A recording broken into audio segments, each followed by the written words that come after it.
Our lives are a string of insights, flashes of inspiration that can be the catalyst for new ideas. However, our pace of life these days means we tend to miss some of them completely. I'm Dave Hill, and I'm the host of the Simple Reflections podcast, a fortnightly series of interviews with people from all walks of life. Our conversations are an invitation to reflect on some of the simple insights my guests have had that have gone on to have a profound impact on their lives. So grab a cuppa and a biscuit, join us, slow down for a little while and see what shows up for you.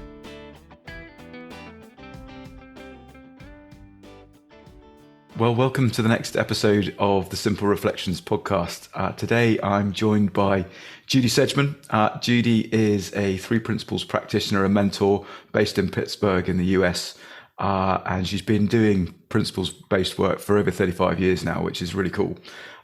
She's also the author of a wonderful book called It Started With a Bird, the co-host of a podcast called Psychology Has It Backwards with Christine Heath, which is a fantastic resource, and I've really enjoyed listening to bits of that. And I've also enjoyed Judy's company over the last few years, working on a number of projects, which has been really, really cool. And I'll share some links to those later on. But Judy, thank you so much for coming and joining us today. My pleasure. I'm always happy to see you, Dave. It's lovely to see you too. There's always a big smile on my face when I see the big smile that's beaming back at me from you. So thank you so much for joining us.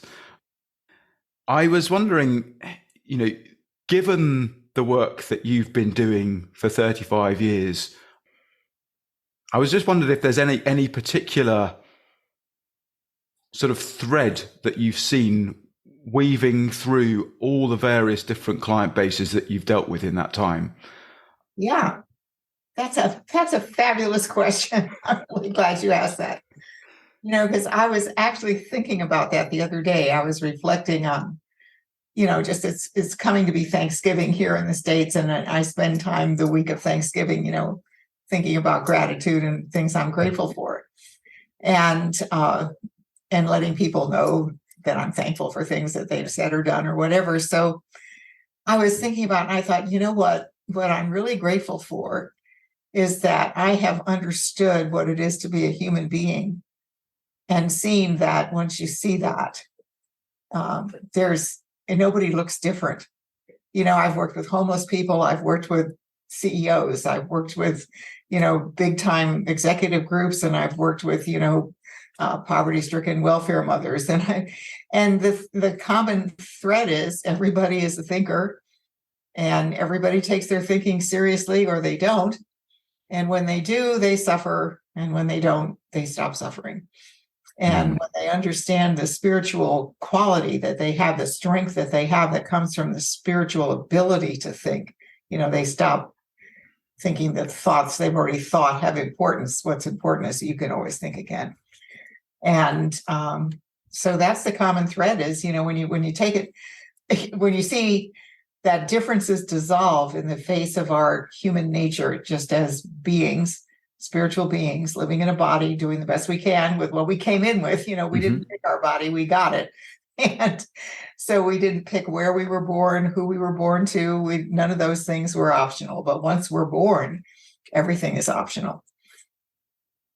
Yeah, no, that's really cool. Really cool. So yeah, it's been it's been an interesting career because, back in the day when we all started, Dave, some people thought, people would say things like, well, this really works with, like Roger Mills was doing all this work with people in substandard housing projects and so on. And they say, well, this really works with these poor people that are on welfare and they're struggling, but I don't see what it has to do with me, because they would separate, in their everybody's thinking is, well, there's programs for this type of person, there's programs for these people, there's programs. And this is the only thing I know that's really for everybody in the world. I don't see any difference when you start talking to people. You're really explaining what's before the form of your life. Yeah. The spiritual energy that brought us here. And that when you use that, when you see it as the principles in action, and you see that you have the ability to use that power to think whatever you want, there's no limit to what you can imagine or how you can meet your dreams, So that's what we try to wake up in people is you don't have to be limited by circumstances. Mm-hmm. Yeah. And some of those circumstances are sort of societally created in terms of how we talk about groups of people or jobs that people are doing and all the rest of it. We first got introduced doing a project with Bill Pettit and a couple of other guys, a couple of other veterans, doing the missing link for veterans, which was a lot of fun. I learned a huge amount from that. And in my mind, that whole project was about helping a group of people that have painted themselves into a particular shaped box and allow them to step out of that into the rest of the world and operate in a more comfortable place with civilians. Who'd have thought it? Well, they started there. Absolutely. Yeah. And they just, it's funny, when I was working with veterans, the thing that really upset me about veterans programs, generally speaking, was that they focused on how you're different and you've suffered all these things that nobody else has ever seen, and then focus people on why their particular pain is incomparable to other people's particular pain. And I remember when I started the group, I was working under contract in Florida for a veterans organization, and the group of people I was working with had a contract with that. So I used to do groups, and they were in a court program, so they were required to attend groups, and they were required to have a part-time job, and they were required to meet all these things, or else they would get sent to jail because they'd all been arrested for one reason or another.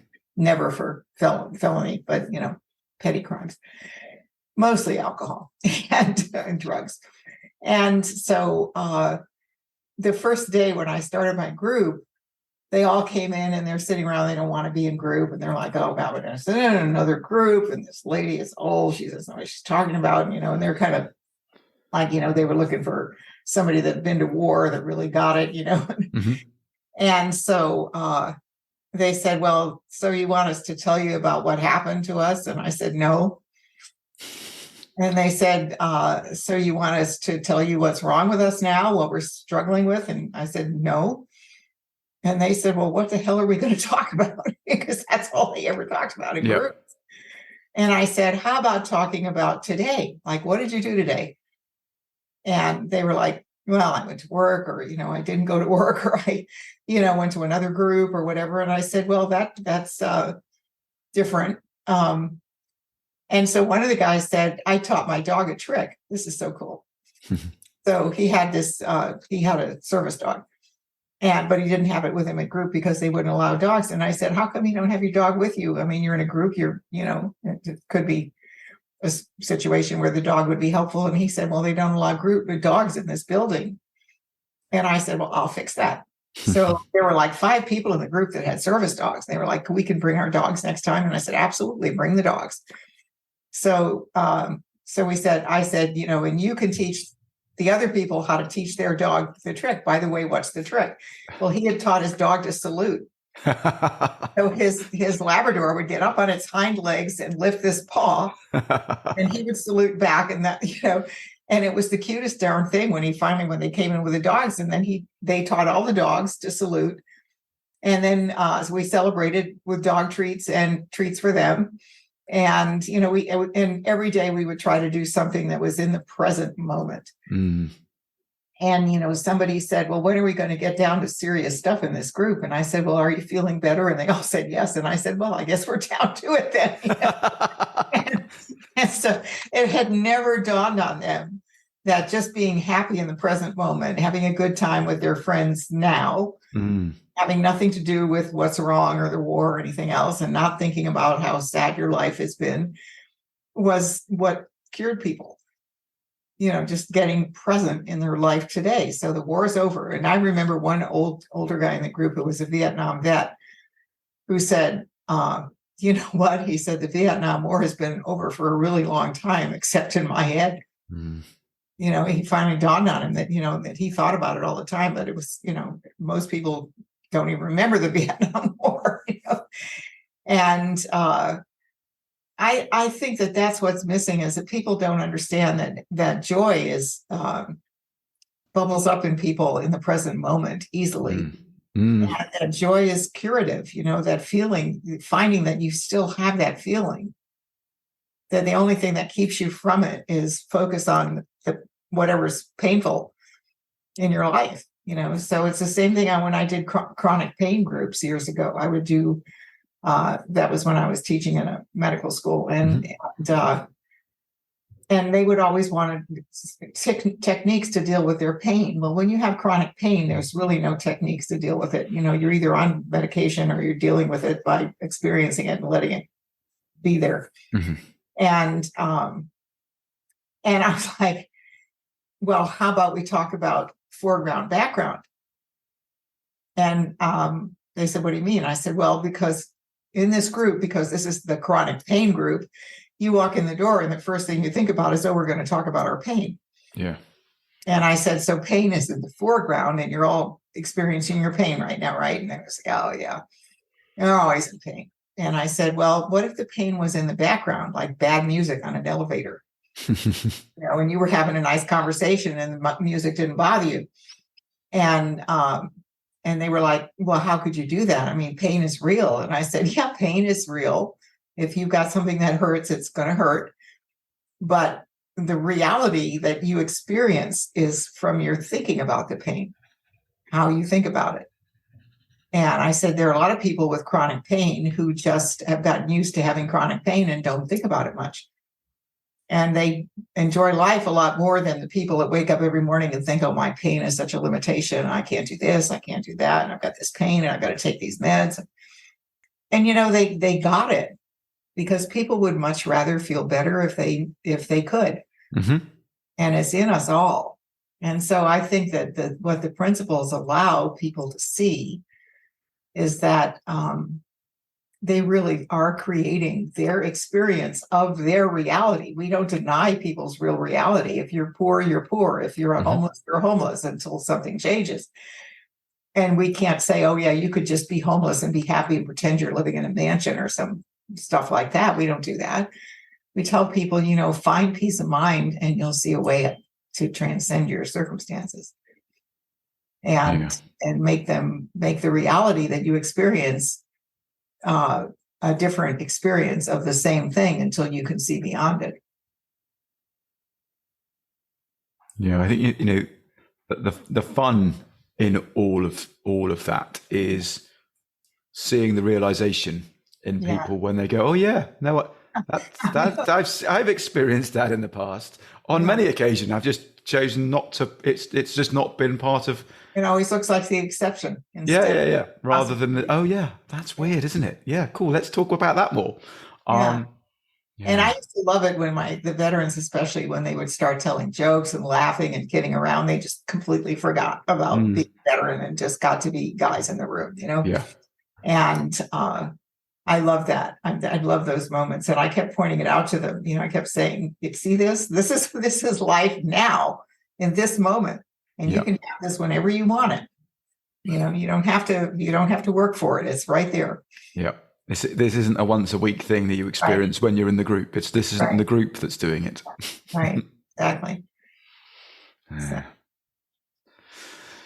I wonder if you could say a little bit more about the sort of that business of joy being, I can't remember the word you used, or the sort of healing sort of capacity of it. Yeah. Well, I always think, when I think about humanity now, I think about if you look at a baby, like, George Pransky always used to say that if you look at babies, you're looking at our starter kit. Because they come in with everything we're going to have, like you don't get more, you get your legs and arms and body and functions and whatever capacities you have. And then you get your mind and it starts to work. And if you look at babies, especially in the first couple of years, they are mostly just like awestruck by everything. Like you can dangle a piece of paper in front of a baby and it's like, oh, it's so excited to see it. And because they don't know anything. They have nothing on their minds whatsoever. So everything's new, everything's fresh, everything's an experience that they've never had before. Mm-hmm. Something they're going to store away is like good or bad. And they don't hang on to being upset. They get upset if their diaper's wet and you change the diaper, they forget about it. They don't sit around for an hour brooding saying, oh, mom took 15 minutes to get in here and change that diaper. That was thank goodness it's done now. Right. Yeah. And as we grow older and, learn to use our thinking, we pick up thought habits, and we generally pick them up by looking at the people around us, normally our family. And so if you live in a family full of worriers, you start thinking, oh, worry is a good idea, and so on. But that's still just a habit of thought. It's not that it can't be broken, So a lot of people say, well, I was ruined by this terrible childhood I had. Well, no, that's a thought too. If I think I've been ruined by my terrible childhood, I have been, because I am recreating it every time I have that thought. But if I say, well, thank goodness I'm older now and, that's behind me, and you just go on with life in the present moment, it's a bad memory and you don't have to think about it. You can bring it to mind or not. And this is the trick, is to realize that it's like you being accountable. Like, I thought that. That's why I see that. It's not like that has some overwhelming reality that's just coming at me and I have no choice about it. And, I used to show little clips sometimes of like people being interviewed after a tornado, and you'd have like 4 houses in a row that were just blown away. And they'd talk to the first family, and the wife would be standing there crying, saying, oh, we lost all our wedding pictures and the baby pictures of the babies, and I'll never be able to get these things back. And my life is just never going to be the same, and crying. And they move on to the next family. And the guy says, yeah, well, we saved the pets and we're all okay. And the house is gone, but, we can start over. We have each other. And you go to the next family and they say, well, next time we build, we're going to build in a safer place, or, whatever. And we learned from this. So this is good. It's a terrible experience, but we'll get through it. And so you realize the same thing happened to everybody, but their feeling about it is entirely different. Each person is unique because their thinking is creating their experience of it. Not because tornadoes don't affect everybody the same way. I thought about that when they had the fires in Maui, which were, just devastating this year. And yet so many of the people that they talk to, and I think that's also kind of in the Hawaiian culture to just be in the moment, but they would just go like, well, we have to start again. We'll do it. And so many people latched onto that beautiful banyan tree that didn't die. The only thing left in Maui. And, its roots were so deep, I guess, that it was able to, be okay, even though a lot of the branches were burned and stuff, but they're still green. And they would say, look at that tree. It's been here for hundreds of years. It's probably been through a lot of terrible things. And there it is. We can be like the tree. We can get through this. And I really see that life is always, how we experience everything we do in life is totally optional. And that's very freeing. Hugely freeing. Yeah, it's hugely freeing. And then people who are in the habit of looking at the dark side, which there are a lot of people who do, it's amazing for them. I mean, I've seen people just suddenly wake up and go like, I don't have to get up every morning and complain. I'm doing that because I have that thought, not because I have to do it, not because of my life, not because of the, And when they see that, it's like, that's how, when so many of Roger's people just pull themselves right out of poverty, because they stopped thinking of themselves as poor people who, third generation poor people will never be any different. We're stuck. Nobody likes us, and so many of these communities just became vibrant because people changed and they changed their communities. They still needed to find better jobs and do better things, but a person who is in an optimistic state of mind who goes to apply for a job is much more likely to get it than somebody coming in going like, oh, poor me. I know I'm not very qualified and I'm really stupid and I wasn't educated because I had to drop out of school. And, and then the person goes, I'm not hiring that person. But if somebody comes in and says, look, I'm looking for a fresh start. I feel great. I kind of have a new lease on life. And I've seen, that I've got to take more control over my circumstances. They're more likely to get the job. Everything starts to change when our state of mind changes. And then our reality really not only looks different to us, but it starts being very different. Yeah. And it's almost a sort of personal leadership in a way, in terms of, let's give this a shot. And the enthusiasm and agency that comes with that we feel internally ourselves, other people pick up on, and go, I can buy into that. Cool. That energy will work here. Let's see where this goes. Albeit, you're an unproven resource at that point in time, but the energy and enthusiasm that's there is infectious. And let's see what we can do with that. Yeah, and when people can take their mind back, in a sense, there's like the good news and the bad news. I mean, when I had my first insight about what was going on in my life. So I was very successful, but not very happy about it. And, I couldn't complain about my life. I was doing fine, but I was anxious and tired and overworked and, victimy and all these things. And I was sitting on my porch one day and I thought, having just gone to one of the groups that I used to go to, Bill Pittett's groups, that's who I learned from in the first place. He was my client, actually, as a doctor. And so I was to come back from the group and I don't know, it just occurred to me, I'm anxious, I'm tired, I have trouble sleeping, I've got too much on my mind is always racing, and that's me. That's not my life doing that to me. That's me doing that to me. And if I have that kind of power, if I can make myself this tired and sad, I can make myself anything. I mean, and at first I was kind of mad because I had nobody to blame but me. I'm going to blame my clients and all this pressure and all this stuff. And so I was like, oh, great. So I'm the bad person here. And then I thought, no, I'm the lucky person here because I can change. I can't change anything out there. I can't change the world, but I can change me. And that moment is just like, I remember that it's like a watershed moment in my life, because I suddenly realized you don't have to think anything. You can think whatever you want.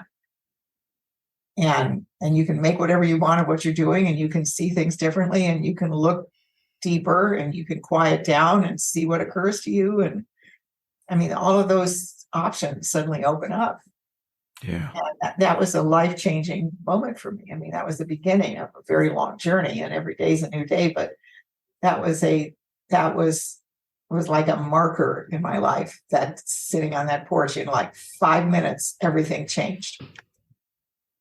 Yeah. And that's how insight works. You get an insight and it reorganizes what you see. Yeah. Yeah. It is literally just that. It's a reorganization of what's already there and seeing it from a different perspective. Nothing's changed, but the perspective's changed. Right. At which point, it's like doing a jigsaw puzzle. And I've been looking for this piece for ages, and oh, look, there it is. Boom, all of a sudden the sky is complete. Yeah, it's like, wow, how did that happen? I've been looking for that for hours, but it's always there. Yeah. That piece was always there. Yeah. You've reminded me of something that Bill Pettit has said a number of times, but that moment you just described on your porch with yourself. Yeah. These days we have the privilege of witnessing people having those moments. Yeah. And Bill described it as like watching someone unwrap their own present. Yeah. Something that they've been carrying around for ages and realized it wasn't, was that it all of a sudden realized was theirs. Exactly. It's like, oh, right. I always think, sometimes, especially when I used to work with abused women, and when they would have those moments, it was like watching a flower bloom. Mm. Because they just suddenly, just turned into, they're the same person, but they look like a whole different person. It's like the pain is erased. Mm. Um, and it's a beautiful thing, and we can't take credit. See, the difficult thing about our work is it's not really our work. It's our joy is contagious. And we're sharing something that people already know deep down. They come into life kind of knowing that. Babies know that. You don't have to teach a baby how to laugh. They know how to laugh, Yeah. But they've forgotten, or they've gotten away from it, or they haven't used it well. And I always thought, that the greatest experience of life is to be in service to other people. And then I realized that this is the greatest service that we can ever do for anyone else, is to set them free from their own devices. Mm. But we don't have the key. They have the key. We just know where the lock is, Yeah. We say, put it there. Yeah. It's a little like being a guide in the wilderness, and Right. you're taking someone on an adventure, but you can't make them see the view necessarily. They might walk along looking at their bootstraps, but that's okay. We're taking them on an adventure that has the potential for them to see something and experience something absolutely amazing for themselves. Nothing to do with us, other than we're just there along for the ride in a way. Yeah. It's funny. I this is can I tell a little patient story? Yeah, please do. So I was working in this center. Was mostly for women. It's called the Women's Resource Center, but occasionally men would come. I mean, it was open to anybody, but it was the Women's Resource Center. And so it was one afternoon, the volunteers that took people back to see us after client came out and said, I think you're going to have to come out to the waiting room and help this guy, an older man as a client, and he's really having a hard time getting up off the sofa. And so I walk out there, and there's this guy with a walker, and he's all hunched over, and his face is really wrinkled, and he looks so sad, and he's trying to stand up, and then we had a really soft couch, Yeah. So volunteer took one elbow, and I took the other. We kind of helped him up, and I helped him into the room, and he sat down, painfully, and he said, "I don't even know why I'm here." He said, "My doctor told me I should see you, and he seems to know you." And I thought, well, I've tried everything else, so. And he was really like not expecting anything. And I said, "Well, what's going on?"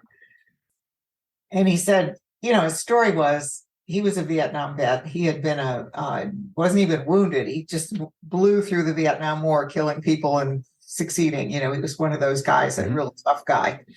And he got out, and he didn't have any problems, glad to be, the war's over, okay. And he went to work in construction, and he used to do like construction of buildings where these guys walk on the beams way up there, the scary parts. And he did that, loved it, was really, always a tough dude. Mm-hmm. And then after, I think sometime in his 50s, he fell on a construction site, and he broke a lot of bones, and he couldn't do that anymore. And so he had to do, easier stuff, which kind of made him upset, but he could still work. Mm-hmm. And then he got arthritis really bad, and he couldn't even do that.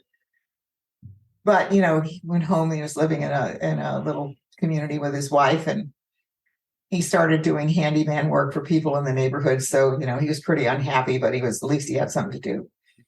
And then his wife died. And so then he just sat in his house and watched TV, and got worse and worse, and didn't move him around much, and got stiffer and stiffer. And there he was.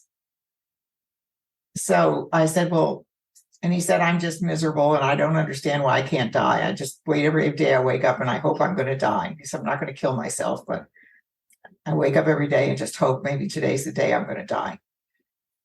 And I said, "Well, that sounds terrible." But I said, "Do you ever have a bright spot, in your life? Is there ever a moment, where something good happens?"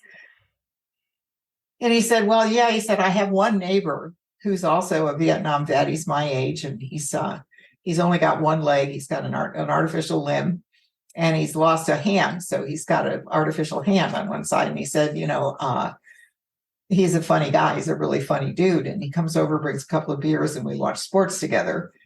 And he said, I have to say that, yeah, I enjoy that time with him when he comes over. And I said, what do you think makes that possible? And he said, well, he's a funny guy. And I said, well, there's a lot of funny guys. I mean, it's like, what happens to you when this guy comes over that makes it pleasant for you to see him? I mean, you're not welcoming other people into your house. You're alone most of the time.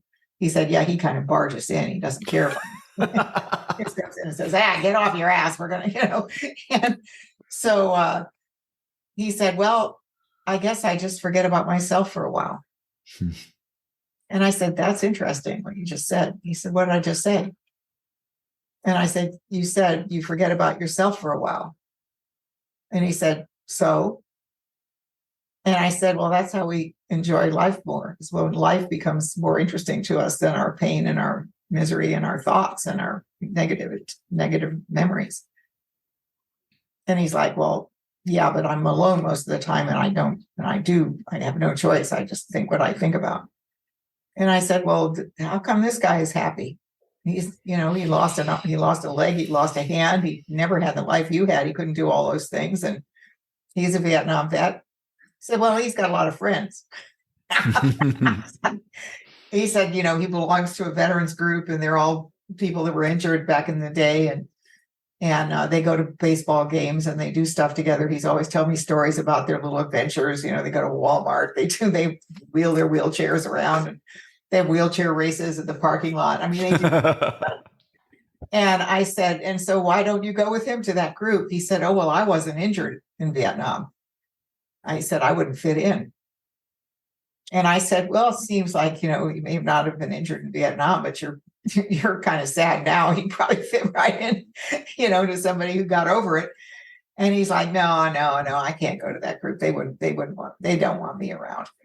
And so I said, well, why don't you ask your friend, can I go with you sometime? And he said, I don't know. I don't feel like it. I said, okay. I said, you don't have to. I'm just bringing things up. You don't have to do anything. And so I talked to him a little bit about thought, and he perked up a little bit, but then he left, and he came back the next week, and he said, yeah, well, I went to the group. And I said, how'd it go? He said, well, actually, we went to a baseball game, and it was kind of fun. And I said, well, that's really nice. He said, yeah, but he said, I felt like I was kind of a downer. They would have had more fun without me. So he eased his way into doing a few things. Mm-hmm. And then finally, he didn't come for about 2 or 3 weeks. And then he came back. And honestly, I went out to the waiting room thinking I was going to help him up again and everything. He's sitting there with a cane, no walker. Cool. And I saw this guy, and he looked like a Marine. He had that square-jawed, bright-eyed look. He looked like himself again.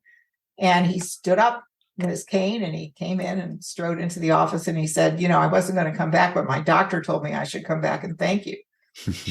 And he said, but to tell you the truth, I don't know what to thank you for. And I said, well, that's fine. You don't owe me any thanks. I said, what happened? He said, well, I don't know. He said, I just started hanging out with these guys, and I kind of just woke up. And I realized, this is the killer here. I realized that my arthritis was limiting me, but my thoughts were crippling me. Wow. And I said, that's all the thanks I need. That you told me that is wonderful. And he said, well, I know, but I mean, it's nothing you said. And I said, it's never anything I say. It's what you see. I said, I'm just a catalyst. You come here and I calm you down a little bit, and maybe you have a few moments of a free and clear mind, and then your health just bubbles up. Like, that's how it works. It's like a wellspring, you find it and there it is. And he said, well, I don't want to make you feel bad, because obviously something helped me. And I said, don't worry about it. Just, I'm so grateful for what you said. Just have a nice life, see you around. Yeah. And, but that to me is what is like the quintessential story for me of what happens when somebody wakes up And then they don't know why they woke up. Mm-hmm. It's like, I don't know what happened to me, but all of a sudden, and I think it started in that moment when he realized that, yeah, every once in a while when that other guy comes over, I feel better. So it's possible for me to feel better. Yeah. Whatever. I don't know. I didn't pursue it with him, but I just, to see people find their own way is so exciting. It's like watching your teenager drive out of the driveway when they first get their license. It's like, oh my God, they're entering real life now. Yeah. Don't need mommy anymore. And sometimes that's hard on mommy, but usually you should celebrate, that there they go. They're free. Yeah. And that's what I love is when people are meant to be free. That's the gift we were born with, is the ability to change our minds and be free from our pain. And that's our gift. And if we use it, like Bill says, if you open it, there it is. And nobody can make you do it, but we can point out the fact that maybe it's possible. And then people do what they can.